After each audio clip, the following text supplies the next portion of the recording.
สิ้นแสงดาวทงหน้าบ้านเฮาฟ้าคอนสิแจ้งลมเศร้าพัดใบข้าวแกว่งยอดสะแบงปลิวในสายมองนกออกจากหังเสียงพระคลังคงเศร้ามาบอกอีกหนึ่งวันแล้วที่บ้านนอกทุ่งนานี้ที่นั่งจากลาพี่น้องทำงานเป็นจังใดนั้นอ้ายบอกข่าวรู้เพียงท้องทุ่งบ้านเฮาข้าวเขียวงามน้ำยังมีปลาแต่บ่มีเจ้ามีแต่คนเหงาข้างกันแท่นานั่งเมื่อเลี้ยวมองขอบฟ้าเทน้ำยอกลาคือทอดคนไกล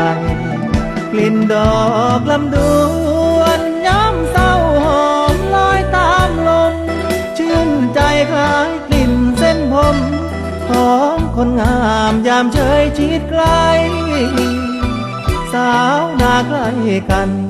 วิ่งตามฝันไปหอดมองใดเวลาที่ลาแรงใจคือทอดอายคือทอดบ้านเฮาบ่วันใด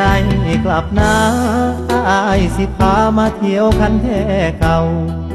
เก็บข้าวใหม่มาเฮ็ดข้าวเมารับขวัญเจ้าจากก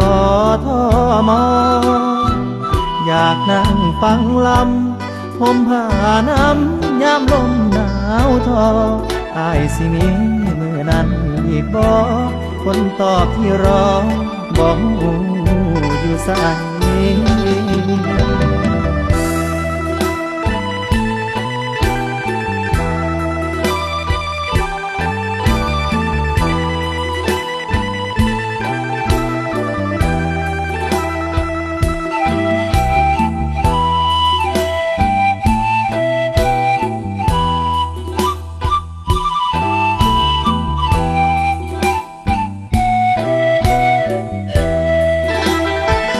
กลิ่นดอกลำด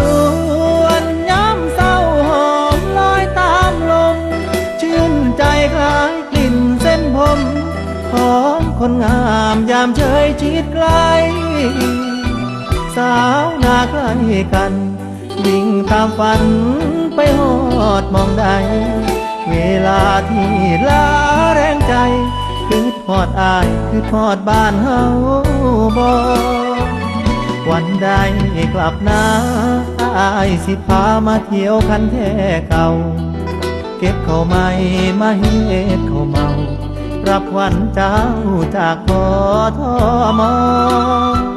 อยากนั่งฟังลำห่มผ้าน้ำยามลมหนาวทออายสิมีมือนั้นอีกบ่คนตอบที่รอบอกอยู่ใส